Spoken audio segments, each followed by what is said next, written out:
Pak Nah, Anton, kita apabila sepakat bahwa semua harus dibuktikan di persidangan ini ya, novumnya. Tetapi tentunya saya juga yakin bahwa Bu Titin juga punya keyakinan yang kuat tentang bahwa ini jelas adalah kecelakaan. Saya mau tanya dari perspektifnya Bu Titin sendiri, ya, dari mana keyakinan Anda Bu Titin? Sementara kalau kita kaitkan dengan statementnya Pak Anton tadi, Bu Titin sendiri sangat meyakini bahwa ini jelas kecelakaan. Tentu harus bisa dibuktikan. Bu Titin. Dari pertama saya komunikasi di media, saya yang hadir di persidangan 2016. Kalau dari tuntutan itu meninggal karena tusukan di dada dan perut. Pada kenyataannya tidak pernah ada tusukan di dada dan perut. Kalau bicara, Dede kan tadi sudah mencabut kalau dia tidak pernah berada di tanggal 27 dan melihat kejar-kejaran itu yang dicabut. Apapun argumen oleh unsur kepolisian, apakah misalnya yang aktif atau yang sudah pensiun, saya sih menyikapinya ada 8 orang yang tidak bersalah dan 7 diantaranya seumur hidup. Kalau bicara seperti itu saya juga sudah banyak cerita, sudah banyak memaparkan berdasarkan fakta persidangan maupun sekarang banyaknya bukti baru. Kalau dari Polri sendiri bersikukuh seperti itu dengan mengorbankan 7 terpidana seumur hidup, saya juga ngeri. Karena saya paham betul mereka memang tidak pernah melakukan perbuatan yang dituduhkan. Saya paham betul, saya yakin betul itu adalah kecelakaan. Kemarin saya kebetulan saya menemukan saksi yang juga menyatakan dia melihat itu kecelakaan. Saksi siapa ini, Bu? Saksi siapa ini yang Ibu temukan? Saksi baru? Saksi baru namanya Nazruddin. Dia melihat kejadian itu? Ya, dia melihat kejadian itu. Dan ternyata walaupun saya tidak memberikan gambaran apa peristiwanya, dia melihat kejadian itu dan sempat dia memaparkan suasananya hujan mulai rintik-rintik, kemudian dia berjalan di situ karena dia pekerjaannya menambal bola.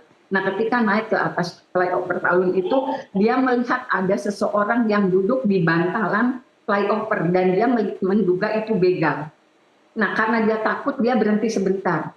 Memang dia memegang handphone saat itu. Nah, ketika sedang berhenti, dia melihat ada motor zigzag. Kenapa pandangan dia ke depan? Karena dia takut yang duduk di situ adalah begal.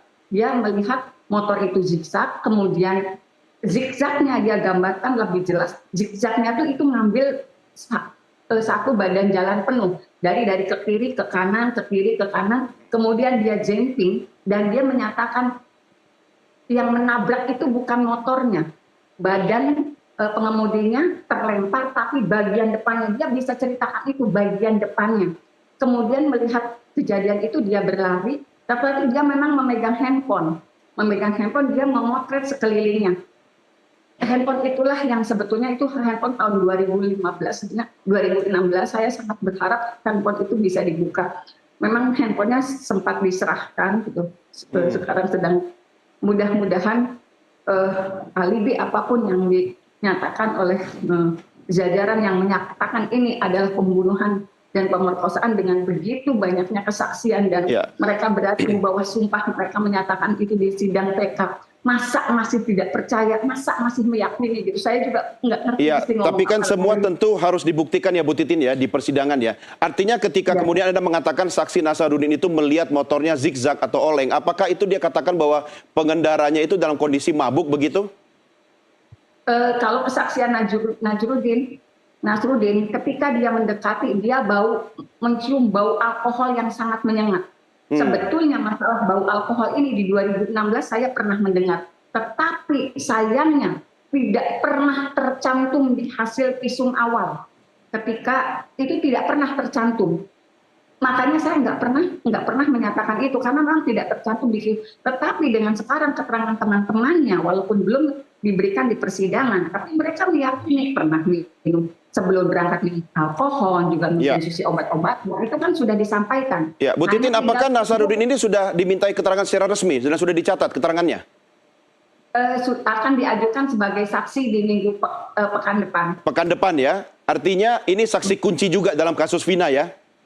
Ya, artinya rangkaian peristiwanya memang mulai terangkai. Iya. Karena di Adi dan Ismail menyatakan ada seorang pejalan kaki. Dan pejalan kakinya itu Nasruddin sudah bertemu. Oke. Yang namanya Adi Musafir itu yang ditakuti oleh Nasruddin ya, Nasruddin. bukan Adi Haryadi ya. Bukan Adi Haryadi yang dimaksud sebagai pejalan kaki atau musafir itu, bukan? Yang musafir itu, yang di Adi itu, yang Iya. tetapi waktu itu Nasruddin berpikirnya itu begal. Oke. Gitu. Oke, baik. Bu Titin. Nah, saya pinjam statementnya Pak Anton tadi. Tentu kan harus menggunakan semua scientific crime investigation. Dan yang memang sejak awal itu tidak dilakukan. Artinya